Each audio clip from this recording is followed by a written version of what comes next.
Welcome to A Kind Life. Today I'm really grateful to have Luke Webber here. How are you going, Luke?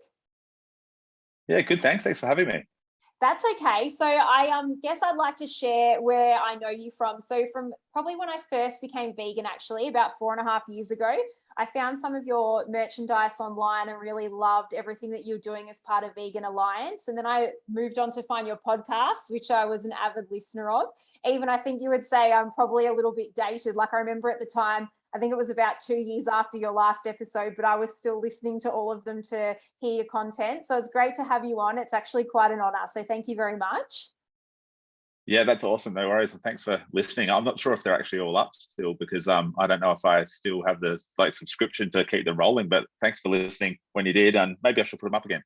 Yeah, no, it was really great content. And I think too at the time, because I just learned about, what you were doing and the brand that you'd launched and then your personal journey, I learned a little bit about yourself and other guests. So that was really great.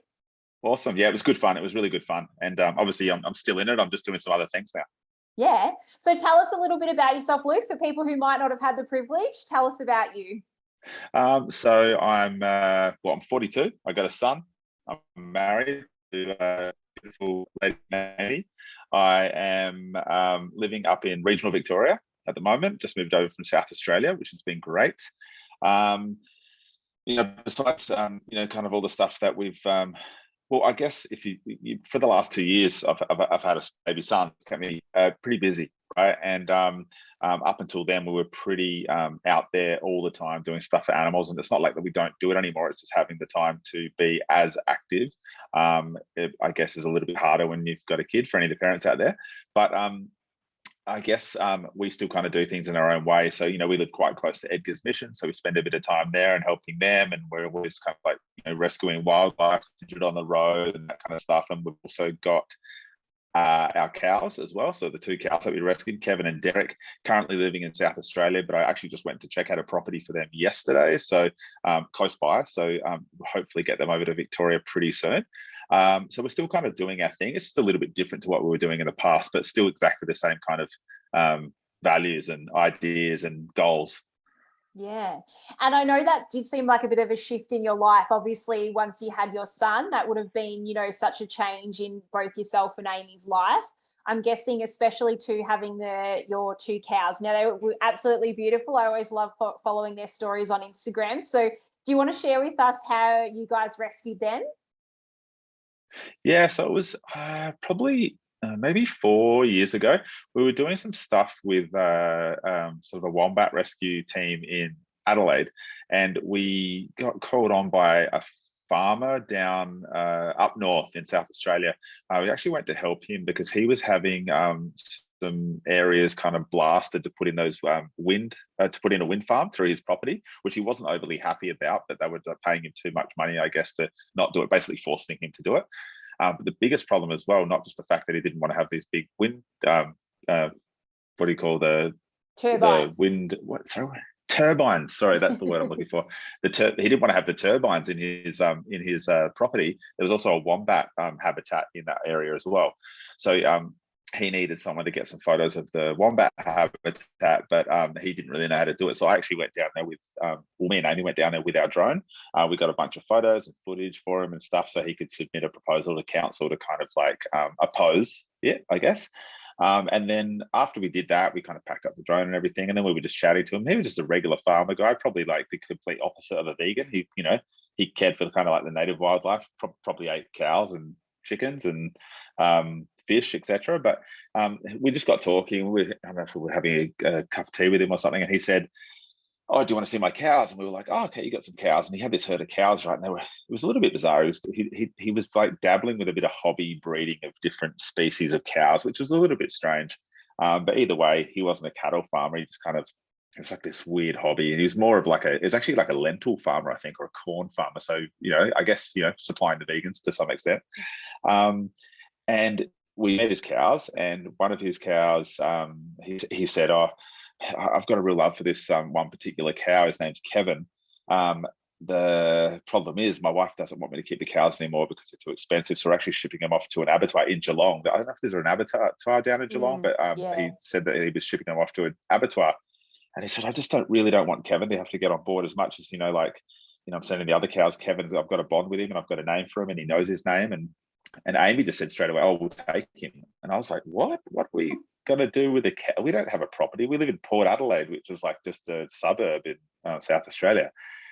But anyway, we took on Kevin. So Aimee took a day off work. It was on her birthday, actually, and she helped a transporter move Kevin to another property where he was safe. I think we initially bought him and we had to pay for it, but it was the only thing that we could do to actually save him. Otherwise, he would have died. Then we moved him down to this property, and it wasn't the best place at first. It was a nice property, but the lady there, weirdly enough, she found out that we were vegans, and she really didn't like that we were vegan. She was really like offended by it. She had cattle and she had some other animals that she was farming. And even though we were coming up there to see Kevin and not really bothering us, she just called us one day and said, you've got to get Kevin out of here by next week. And we were like, oh, wow, okay, we'll have to find another property. This is going to be hard. But she was really mean about it. So we were a little bit apprehensive about going up there again. But she was basically watched us escort him off the property, which was kind of weird. And then we got him down to another property. And that was kind of where we met Derek. So it was kind of a blessing in disguise. So Derek's he's our Bobby calf, I guess. We got him when he was a tiny little baby. He was in the second property we went to. He was in the yard next door. So there was like this English family there, and he was just in the yard next door. And we started talking to them. We kind of got to know them a bit because we were going up there all the time. And we said, "Oh, what are you going to do with these calves?" And he's like, "Oh, we bought them for $20. I'm just going to raise them and eat them." We're like, "How about you don't do that, and we'll buy him off you, and you can put him in with Kevin." He's like, "Nah, not doing that. Absolutely not." Probably didn't want to entertain the idea of saving an animal because he was like an ex-army, like British kind of army guy, very kind of manly. Didn't really like the idea of that. Anyway, we got to know him, built a bit of rapport with him, and then we asked him again, and he actually said yes, which was really good because him and Kevin have been looking at each other over the fence, and like they're basically right there. There was just a fence in between them, so we put Derek in the other yard, and then they became best mates. And we've actually since moved them up to an even better property, like a really, really big property up in the Adelaide Hills. It's really beautiful up there. And it was just, we had to move them for a certain number of reasons. But they're currently there and they live happily, and they're just like two beautiful, like they're just like big dogs that know their names, and like they're so easy to look after. We've got a whole bunch of friends from Adelaide really help us like take food up to them and feed them fruit and vegetables. I mean, they've got so much grass, but we just hard feed them as well just to treat them. And hopefully they'll be over here with us soon. So that's the story of Kevin and Derek. So Kevin is I'm probably going to say this wrong, but he's a Brahman, is that right? Yeah, so he's a Brahman. So they're both steers. So they're both boys who have had the snip, and and Derek is a Frisian cow. So I guess a dairy cow.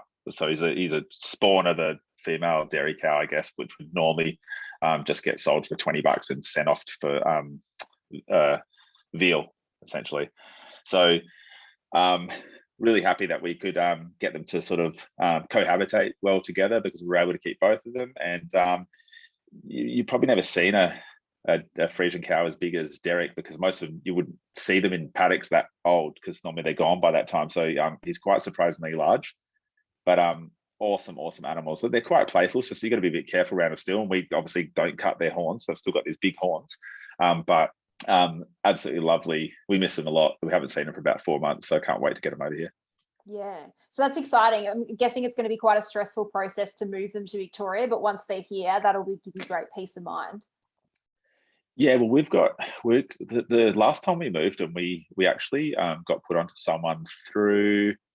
It was another vegan family that put us onto them. They'd moved some animals before. This particular guy who moves them, he doesn't do it the traditional way of like kind of prodding the animals to get them up the ramp and that kind of stuff. He basically does it. I don't think he's a vegan. He's just like you pay a bit more for him, but he's just like a real gentle handler.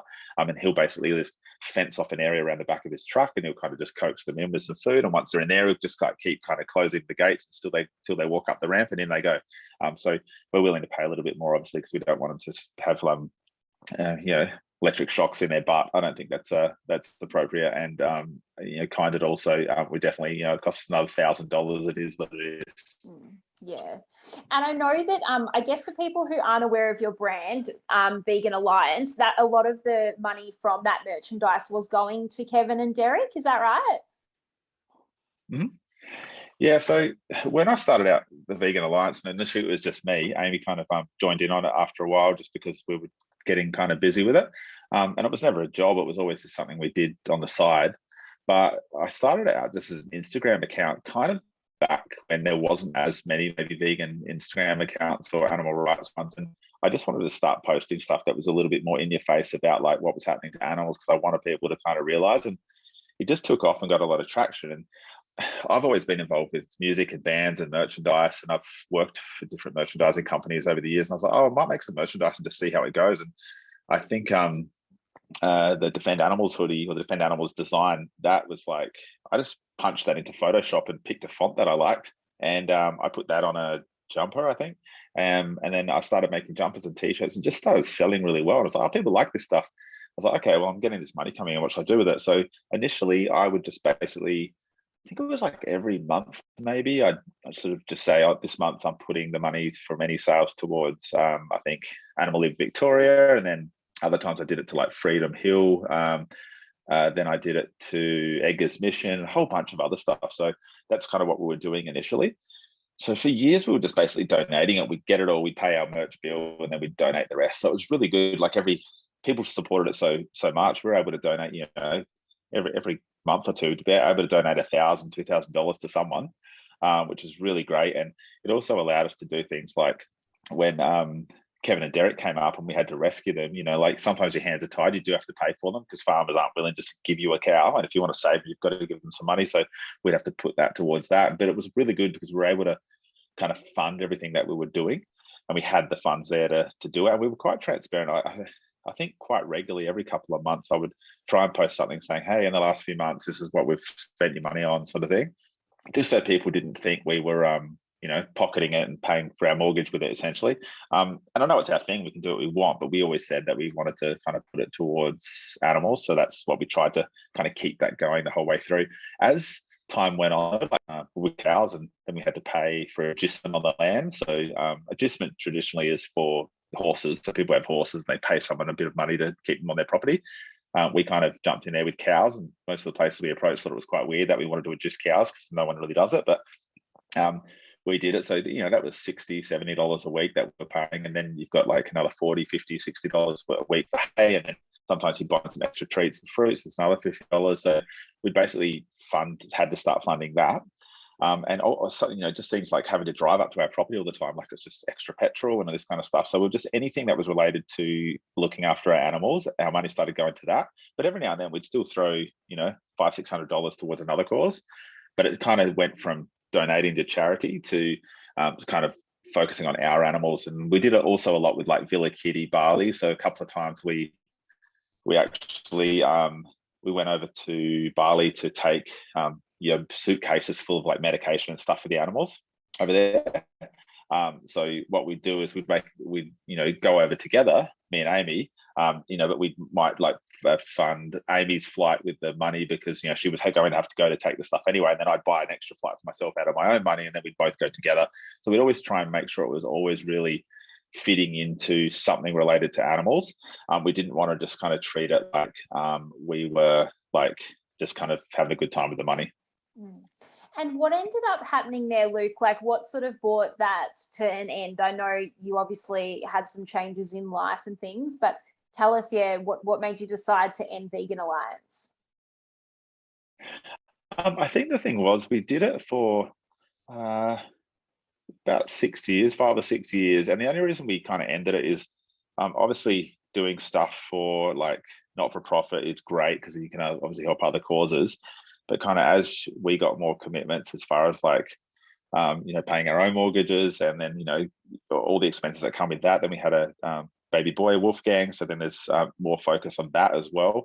We really had to kind of start to think like, when you've got a kid, it's kind of like that little bit of spare time that you've got is so valuable. Like sometimes it's an hour or two a day, if you're lucky, depends on how they sleep. But we were kind of like, we've really got to put our kind of time and effort to things that are really going towards our family now. And we're going to have the ongoing costs of our cows until they're not around anymore. So like we're still got to keep funding that, but we really needed to kind of strip back what we were doing for charity just because we just couldn't afford the time anymore. And I guess we gave 5-6 years of time to it. So we kind of felt like, hey, we've done a good thing, let's wrap it up. And, you know, we didn't sell the brand or anything. We just kind of said, hey, this is it. We're going to end it here. And we're really happy with what we did. And, you know, obviously now I'm sort of working on my own business as well as working a job, and Aimee's working a job. And, you know, that's going to help fund our family now. So we'll probably do some more stuff for animals in the future. I'm sure as we get older or retire or whatever, we'll probably want to. But just for now, we really got to focus on our family. And it was just, you know, when you get 20 or 30 orders come in, it's like an evening or two after work once a week to pack orders, then get to the post office and send them, and replying to emails, or an order goes wrong and then you've got to kind of rectify that. And it was just not having the time to be able to do it anymore. And we kind of maybe noticed there was probably a period where we just weren't able to get to the post office for maybe a couple of weeks at a time, and just kind of feels like you're letting people down because, you know, they put the time and effort to buy something and then you can't action it as quick as you want to. And I just don't feel like that's how I really want to run a business. So I guess it was the right time to wrap it up. Yeah, it was great to see, you know, that I think you sold a lot of your last lot of merch at the Adelaide Vegan Festival, which is really cool. It seemed to be a nice way to sort of finish up and celebrate all your hard work. Yeah, we basically did a bunch of big sales, just selling everything off because we didn't want to have anything left. We're just selling it all off for like 50% off, just so we could basically cover the cost of the printing. And then after that big sale, we turned off the online store. We Lee from the vegan festival, we just she just said, did you want to sell anything that got left over at the vegan festival? So we just basically gave her a box of sort of random stuff, and she sold it all for us, and that was that. So I think we got rid of most of it, and, you know, able to pay off all our bills and stuff. So now the ongoing bill is just the boys, the cows, and you know, that's you know, on us to fund now, but that's fine. Yeah. And so tell us about your vegan story, Luke. Yeah, so I've been vegan for a while now. I think I went vegan in 1997, which is 25 years ago. And in full transparency, and I've talked about this in the podcast and stuff, there's a period, probably 2006, where I kind of I ate some dairy and eggs for about 2 years, just because I think just being younger and stuff, I got into it when I was so young, and then I always knew what I was doing it for, but I don't really think I'd really sat down and really tried to understand like the suffering. And so when it kind of came up just to like, oh, eat this chocolate bar or eat this egg or whatever, the whole time I was doing it, it felt wrong. And it was a couple of years later, like, I ate mostly vegan. It was just like the odd thing I had here and there. And then when I was like 2008, and I was just like, what am I doing? Like, I can't eat this stuff. It's disgusting. And I just stopped again, and I've never gone back. So 23 years, if you want to cut out those couple of years since I've been vegan, but 1997. So I guess the reason I got into it is I was always big into the music scene, and I always liked heavy metal and hardcore bands, and a lot of those kind of punk and hardcore bands always talked about a lot of political messages and everything from like I guess equality and you know, not being racist, and there was a lot of stuff around like being sober. So there's a lot of stuff around like the straight edge movement, for anyone that's familiar with that, which I've been straight edge for 25 years as well, I think. And that with that kind of subculture also comes a lot of vegetarianism and veganism as well. And there was one particular band I heard actually when I was a young little punker drinking with my friends when I was like 16 at parties, and one of my friends turns up with this record, and it was a heavy metal record. It was by this band called Earth Crisis, and I was like, oh, don't put that on. I want to listen to something else or whatever. All right, it's like, seriously, just let put it on. You'll really love it. And so I listened to it for a bit, and I was like, oh yeah, okay, it's kind of catchy, because I always liked a bit of heavier stuff. Then I got the CD, one of the CDs, and I actually read the lyrics.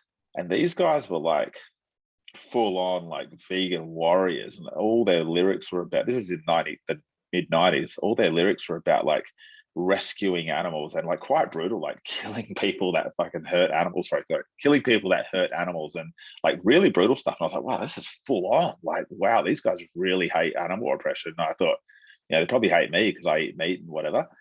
And I kept kind of learning and reading their lyrics, and then the internet was kind of just starting around that time. And you know, I remember I was at uni and I was like searching veganism at uni on this like really dodgy old computer, and reading about it, and I thought, oh, this is kind of cool. And I remember saying to my mum, I'm going to go vegetarian. She's like, what?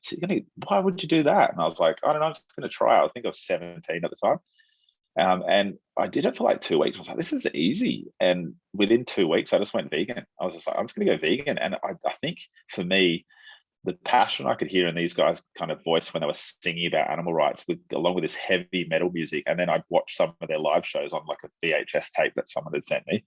And I'd see all these other people like singing along to their lyrics and jumping on top of each other and stage diving, all singing about veganism. I was like, wow, so much energy and power. And the interesting thing was they weren't these kind of your typical, you know, what someone might think a stereotypical vegan looks like. They weren't skinny and pale and dorky looking. They were these like really kind of staunch looking guys with like camo pants on, basketball jerseys and caps and sneakers. And I was like, these guys look kind of cool, but they're sick about being kind to animals. What the hell is going on? Like, I just couldn't figure it out.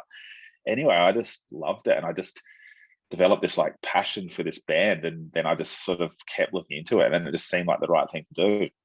And that band is like basically helped shape my life. One of their records in particular is called Destroy the Machines, and it's basically shaped my life. I went there for a completely sober band, so they all adhere to the straight edge lifestyle as well, and they have since the early 90s. So I've been exactly the same. I think as a young kid, I was just influenced by them so much that I actually ended up becoming kind of friends with them and got to know them a little bit, which was kind of cool. And I actually flew out to LA 2 years ago, got to see a reunion show. And they were on it, and it was really great because I got to say hi to the guys, and like actually, you know, I'm 42, but I actually got in the mosh pit for them. It was like pretty crazy, and they just the energy when someone's like screaming about saving animals, whether you like heavy music or not, it's just, I know it just stuck with me. Mm. And so, how old were you then when you like became sober? Like, at what age did you go full straight edge? At age 18, I think. Yeah. So that I was 18, and yeah, I was going to say it would have had quite a strong influence on your life, because at that age, you know, that's when a lot of, especially young guys, you know, start their real sort of, you know, going out, drinking, potentially getting into violence and other things. So it's obviously had such a positive impact on your life, not only in veganism, but in other ways as well. Yeah, absolutely. Like it, I think when I first heard about the straight edge thing, I thought it was quite unusual, just because I was like, oh, I'm like 15, 16 or whatever I was, just kind of thinking, oh, why would you not drink? Because I just started drinking, thinking it was a fun thing to do with my friends. And then it actually clicked for me one day. Like I grew up with a like alcoholic mother who was a full-blown alcoholic and addicted to prescription pills. And it was like a really, really challenging thing for me to deal with. And I'd been dealing with it since I was like 13. You know, single mother with being the oldest son, I was basically dealing with most of her problems. And when it kind of clicked, I thought, hang on, why am I drinking? I don't like what it does to my mother. And then that has a flow-on effect to me. So why would I do it? And then when I heard bands like Earth Crisis and all these other bands singing about this stuff, I was like, wow, like again, there's these kind of cool guys who don't drink. Maybe I could look into doing that. And I've just done it ever since. And I guess that's what that means on my hand. The X on my hand is that's the symbol, I guess, for straight edge. And I only got that in the last sort of 3 years, but I've just, it's just been something that's always been like really, really dear to my heart, because being so affected by alcohol as a young kid, I just think it made complete sense for me. And then along with that kind of conscious thinking, I guess, came the kind of veganism thing, and it kind of spawned into that as well. Yeah. And so at what point did you decide after going vegan that you wanted to do more than just be vegan? Like you wanted to do some activism? When I was like young, like vegan, like 18, like we'd hear all these stories. Like I said, the internet was pretty fresh then, so there wasn't a lot of stuff on there. But I remember being at school and like researching on the school computers animal liberation front. And I'd go to this like dark looking website with these guys with balaclavas on, like breaking things. And I was like, oh my God, this is crazy. Like these guys are like so dedicated. Like, aren't they scared they're going to go to jail or something? And I just couldn't believe it.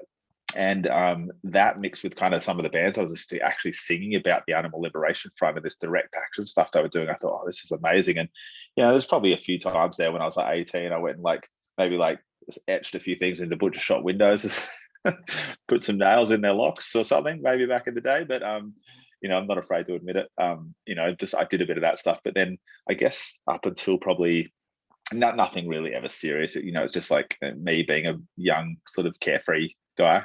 As I got more into my probably mid 30s, was probably I'm 42 now, so early to mid 30s, I was a little bit more like I want to get a little bit more like busy for animals. That's kind of when the Vegan Alliance started, etc. And that's when we really started like organizing protests, going out to protests, going out to rescue animals. When we were a lot more kind of involved in the kind of more direct action kind of side of things. And it was really great. And I probably would have kept doing it. It's, I guess, having a son, and being a parent now is probably definitely takes up a lot of that time. But I met a lot of really, really great people on the way. And there's still some really amazing people doing a lot of great stuff for animal rights. And as it kind of got more mainstream, you'd see a bunch of animal activists on the news and stuff. I was like, wow, this stuff's like going, everyone's doing it now. It's like all the time. I think with that kind of as it gets bigger and bigger, especially with social media, you definitely get people maybe doing some of that stuff for the wrong reasons, which I wasn't always fully into. And people doing it for likes and follows, etc. But there's some really, really good people that probably even that no one would even know that work in the underground that we know, that are just doing some really, really cool stuff, and they've never asked for a like or a follow or anything, and they're probably having some of the biggest impact out of anybody. And they're the people that still really, really inspire me. So maybe one day again we'll be able to get a little bit more out there, but it'll probably be a few years yet, just because it's pretty busy being a dad. Yeah. And you mentioned before as well that you've had sort of a long history with music. So was that also like a passion of yours? Yeah, so I started playing the drums when I was 15. And me and my mates just formed a punk band when we were still in high school, and we were just playing punk rock covers and stuff at parties, and that when we were just young kids, our parents dropping us off with our crappy instruments that sounded terrible because they cheap ones. And that kind of turned into a whole life of music. It was pretty crazy. The initial band that I started, they went on to do some really, really great things. They ended up living in the States and touring the States regularly. And then I started a few bands, and one of my bands toured Australia quite regularly. And we weren't massive, but we were a punk band. We weren't making money. We were just touring a lot because we had a loyal following. But again, not a lot of money in it because shows were cheap, merchandise was cheap, etc. We just did it for the love. But then I went on to one of my friends' bands, just took off, and they needed some crew for their team to tour with. And they were a band called Parkway Drive, and big heavy metal band from Byron Bay. And they're still doing massive things now in Europe, and playing to 50,000 people. It's just insane what they're doing. And I started with them when they were still kind of a small band playing in small clubs. So we started touring the States twice a year, Europe twice a year. We go to Southeast Asia every 2 years, South America, etc. And we were just doing that constantly for 8 years straight, just circles, laps of the globe. And I was their tour manager and their drum tech and their merchandise guy. I did a bit of everything, really, lights guy, etc. And it was really, really fun, and it was really, really great. And I actually treated it like a little bit of a vegan holiday, to be honest, because what I would do every time we got to a new city, if we're doing 40 different shows in the States and going to 40 different cities, I'd just make sure I searched all the vegan restaurants in every city, and every day when I had a bit of free time, I'd rent a bike or something and quickly ride to a vegan place. And it was kind of funny because the Parkway Drive guys, at that point, I haven't seen them for a few years now, so I'm not quite sure if any of them are vegan. I think a couple of them are now, but none of them were vegan. And they're like, oh, look how funny he looks riding off to his little vegan restaurant and stuff. And I was like, oh, okay, yeah, whatever. And then I started coming back with this good food. And they were just eating crappy pizza and stuff from around the corner. And a couple of them, one of the guys who probably was the biggest kind of hater on vegans, he started going, oh, can I come on a couple of your little vegan trips with you? And so he started hiring a bike, coming with me, and he'd eat the food and be like, food's good, and it's kind of fun just to do a little bit of an adventure and get some coffees and stuff. I was like, yeah. So it turned into this whole thing where people started kind of coming, and it was kind of fun. So yeah, I definitely used that carnitarian lifestyle to my advantage to sample some great vegan eats. That's for sure. Yeah, I was going to say, very jealous about that. I think everyone, when you go to a new city, you always do a little bit of research and find out where the places are to go. So very jealous. It sounds like you've done a great tour of them. Yeah, if you're going anywhere in the world, I could probably recommend some sort of vegan restaurant there. I love it. And so before, you mentioned your tattoos, Luke. I know you do have a number of them. Do you have a favorite or something that you would like to share about, one of your favorites or why you got it? I've probably got a lot of tattoos. Most of my body's got some tattoos on it, but there's a big vegan like college font kind of piece down the back of one of my legs. It's very predominant, and I like definitely sparks a lot of conversation if I'm walking around with it out. Recently, I've been getting a few things around it just so it's still there, but it's not so much like a poster on the back of my leg because it's quite out there. But I've had that for 20 odd years, and like that sparked some really, really good conversations and stuff. And I definitely love it. Probably one of my most favorite tattoos, I'd say, is I've got these, you might be able to see on my forearm, I've got these like 3 X's there. The 3 X's obviously represent straight edge, and the little thing in the middle is like a monkey wrench. And the monkey wrench is that kind of like throwing a wrench in the system. And I think for me is, being vegan and I guess even being sober to some extent is like, throwing a bit of a wrench in the system to kind of, mix up the kind of norm and get people to question things. So I've always that was one of my first tattoos actually. And I think, I've always kind of been one of those people that likes to question things. And, I'm not like someone who like hates everything the government does or likes everything the government does. I just try and question everything and go, okay, how do I feel about that? And I kind of go with my own instinct rather than just like what the pack's doing. And I guess that's what that kind of represents. And so would you have any advice for, potentially young men or men of your age that are looking at going into veganism or have some concerns about it? I'm guessing, you've been in this space for such a long time, and being only 42, they could definitely relate to you. Yeah, it's a funny one, especially with guys, especially those, guys that have got those kind of real kind of, they think they have to be really, really manly, and these kind of ideas of what manliness is, like got to eat steak and be into girls and go to the footy and do all this kind of stuff. And I guess those stereotypes have been broken down a lot, over the last few years, where people are sort of, a bit more open-minded and a bit more accepting and not so much focused on man and a woman. Like it's just being yourself essentially. And I think one of the biggest things for guys is just to, not kind of like, I think, if you're a manly man and you like being a manly man, that's great. But it's really important to maintain an open mind and kind of just really think about how your actions affect others, and whether those others are people or animals. And kind of taking away that kind of like having to kind of join in, a bunch of men around, you got to kind of be manly and talk about like, oh yeah, I love eating steak. Like, be okay with just saying, oh, I totally appreciate that, you might like eating steak, but tonight I'm going to try the vegetarian version of the steak in a burger. Looks pretty good.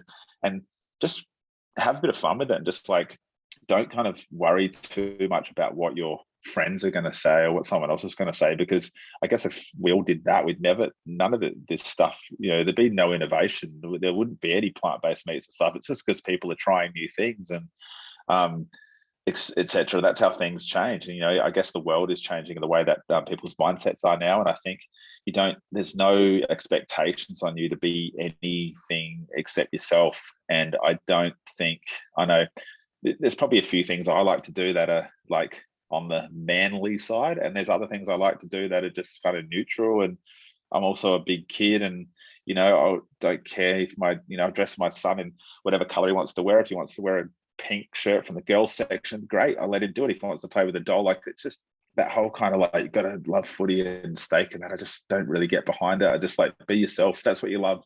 Just make sure that's what you love. You're not just doing it because you think you have to. And also, I'm a big advocate for men's mental health as well. I think it's really, really important for guys to kind of be okay with kind of breaking down that stigma around like men can't talk about their feelings. I think that's absolute crap. And I've been really open about my mental health struggles, and I like to really kind of I really like to be really vulnerable and actually talk about it in depth, to be honest, because I want people to know that, hey, it's okay to talk about it, because a lot of people might look at me and think, oh, he's a big tattooed guy, he doesn't have feelings, or he's not scared of stuff, or he's he's tough or whatever. And and I'm not. Like, I'm just a normal human being that has feelings and thoughts like everyone else. I might just look a certain way, but that's just how I look. And I want other guys to be able to kind of relate and go, oh, like, if he can be vulnerable, why can't I? Like, and maybe we'll save some guys from, like, the massive kind of like amount of mental health problems that especially men have. Like, suicide rates are so high in men, and it's just one of those things I'm just so passionate about, like, getting it right. I've lost friends of myself to it, so I just want to make sure there's a place for everyone to speak about it. And I think that in both cases there, Luke, being able to bring it up in conversation, like you said, that, you might be sort of outnumbered or in the sort of blokey bloke situation, but it only takes one person to say something, and then, other people kind of back down a little bit and also think, oh, okay, and then they feel open to talk about it. So I think that's really brave, being sort of someone that is happy to talk about, whether it be their emotions, what happens to animals. It opens that space for other people to then have the same conversation. It does. And I think the thing is just to kind of, I guess, just be really open yourself so other people kind of feel comfortable. And I think that's probably some of the biggest problems, because you think, those people that are kind of like the loudest and the people that want to sort of tease other people for doing certain things, they're probably the ones that are actually the least confident. They just come off as confident. So all it takes is you to kind of like maybe question a few things that they're saying, or like actually build a bit of rapport with them, and like and talk to them about why you're doing the things that you're doing. You actually find you can kind of break down those people, and they've probably actually got quite a good side, and maybe they want to try some of these things, but they're too scared because it might ruin their reputation or something. So there's definitely been some instances where I remember once on our Facebook, we had this guy that was just trolling our Facebook, just like calling us all sorts of names and stuff. And I actually didn't go for that whole kind of like start arguing with him thing on Facebook kind of vibe. I was a bit more like, hey man, like, if you got any questions about this, let's talk. And after about a month or so, the guy was vegan. Like, he went vegan because he was just like, we were just back and forth talking, and we got rid of the whole kind of like tension thing. And then we started talking, and then he sent me pictures of him buying vegan stuff in this trolley and stuff. And I was like, I didn't tell him to do that. He just did it because he realized that I wasn't like a total asshole, and I was just a regular guy that didn't eat animals, and it wasn't weird. And I think maybe his response to it was like, you got to pay those people out, but you actually don't. Maybe talk to a vegan. And sure, there's crazy people in every realm, but like, doesn't mean everyone in that kind of scene is, right? Yeah. And you mentioned that you've sort of been doing some new ventures. You moved across into, have you started your own business? Yeah, I'm doing so I worked for Apple for 4 years. Recently I was like a senior salesperson there and a manager for a while. And I met so many amazing people there, like great company to work for, but also, if you're working in the retail space in such a busy store, it can be a little bit tiring, hence why I've kind of moved on. But I met so many great people there, and four other guys that I met there, we all kind of had a bit of a love for cryptocurrency and like trading and stuff, and they were actually a whole lot more experienced than me. I just kind of did it as a bit of a hobby, but we're always talking about it at work. And I remember once they were like, oh, we're thinking of starting this business, you should join in on it with us. And I was like, well, I'm a manager, guys, and you guys are like levels below me. I think it might be quite a conflict of interest if I start a business with you guys, so I can't do it. And I actually declined it. But then a few months later, we moved over to Victoria, and I had to leave Apple. And I actually messaged the guys and said, hey, if that office still open, I want to get in on the business. So I did, and it's so it's around cryptocurrency stuff, but it's around specifically NFTs. If anyone's heard of NFTs, like the whole kind of like selling JPEGs on the blockchain, etc., like digital art, if you want to call it that. And we basically created a space. A few of us in the team come from music backgrounds, and there's a creative, like an artist, and there's another technical guy as well, and a business guy. And I guess, but a lot of us have a big motivation for kind of creativity. We want to kind of help people because we kind of understand the space, and we've been learning about it. And we have our YouTube, and we're really kind of like digging into kind of what this whole NFT thing is, because it's very new. But it's such a good avenue for like artists to kind of, I guess, move with the times and find another income stream for themselves. Being a creative person isn't always the easiest way to make money. So we learnt about it. So we're trying to provide tools and options for those kind of artists that might not know what they're doing to learn how they can actually get involved in the space. So at the moment, we're really just doing kind of like a YouTube and writing blogs and putting all this content out and stuff. But we've got a few plans as far as like a few projects for the business as well that we want to do. And I know it's not for everybody, but I believe in the kind of space and the whole decentralization of kind of finance. And so it should be fun. It's 6 months in and we've still got a lot of work to do, but it's good fun. It's definitely a bit of a switch up from, some of the stuff I've done in the past.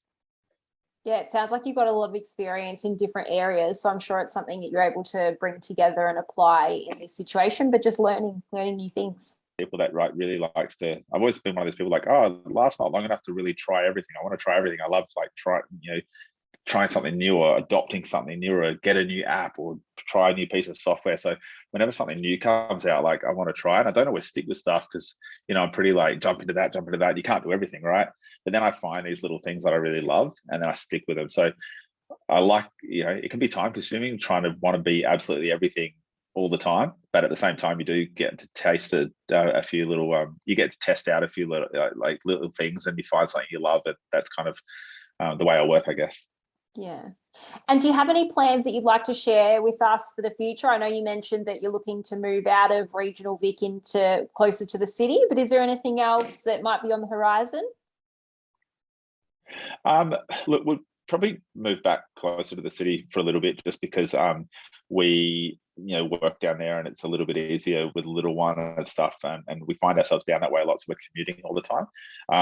But we really, really love it up in regional Victoria. So, our kind of 10-year plan is to live down in the city for a little bit, like make some good financial decisions and work on some of our investments, and then see kind of what happens as far as actually moving back out this way, buying a bigger property when we've kind of got the time to maintain it, and then have our animals and maybe some more in that one space.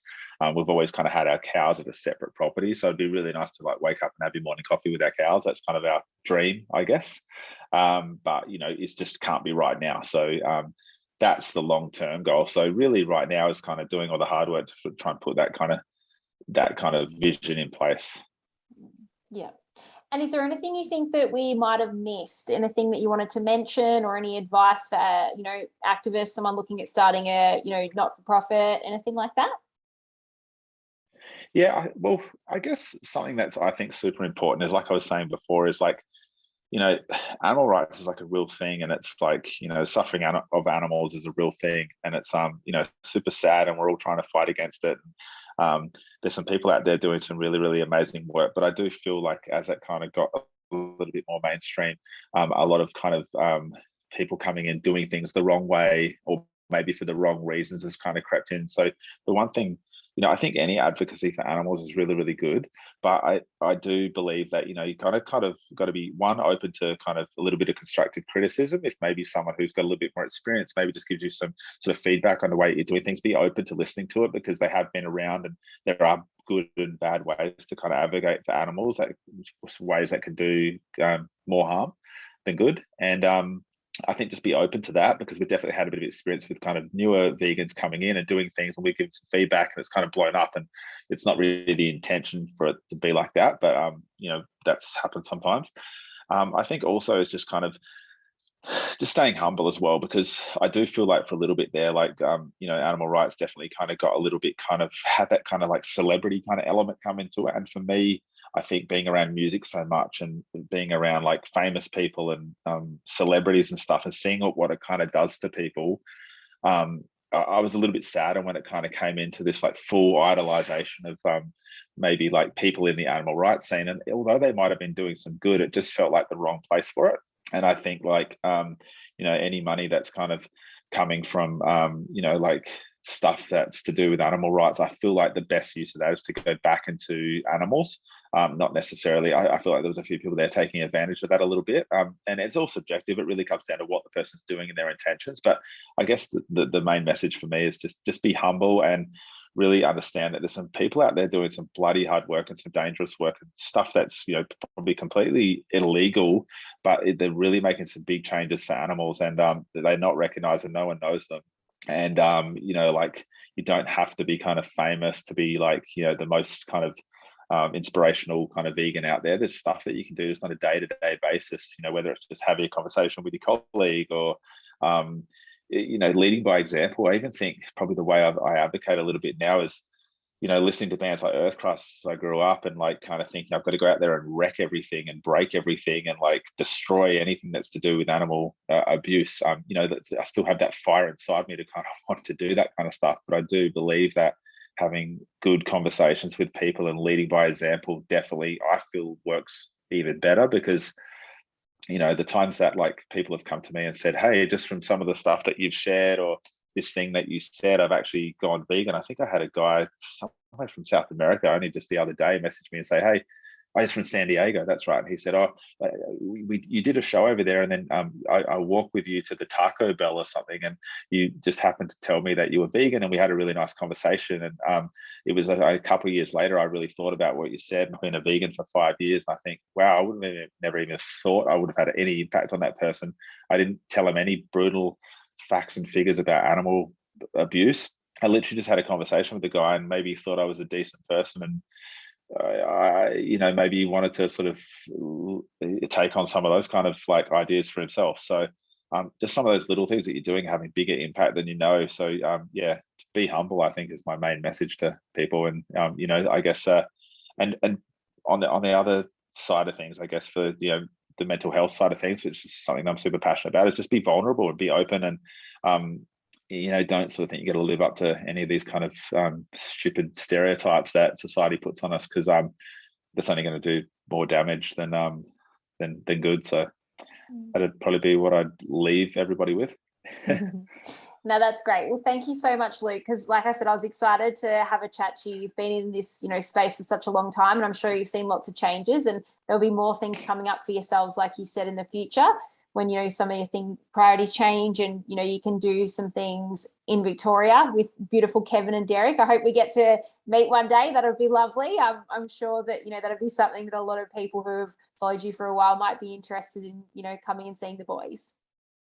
Well, absolutely. Like when the boys are close to us, we often invite people up to come and like just meet them and hang out with them and feed them some fruit. And so you're always welcome to do that. And people are welcome to message us if they're sort of up in the area and they want to just pop in. But absolutely, veganism is it's a great time to be vegan, and there's so many options out there now, like options I couldn't have even imagined when I first went vegan in 1997, and the only thing I could get at Coles was some veggie dogs and some bread. Like, it's just unbelievable what you can get now, and the options, and I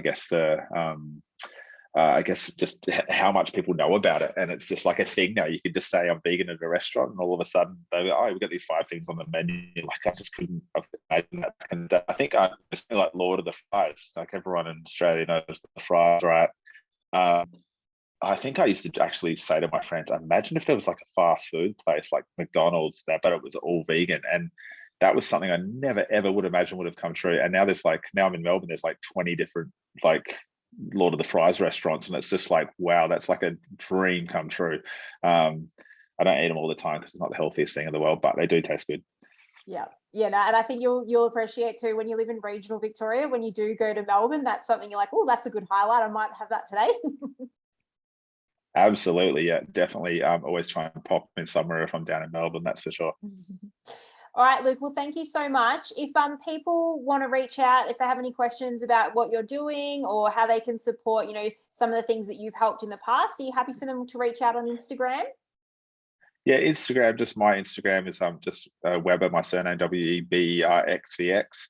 The Vegan Alliance Instagram doesn't exist anymore. We've actually handed that over to our friend Georgie, who's working with AJP, Animal Justice Party.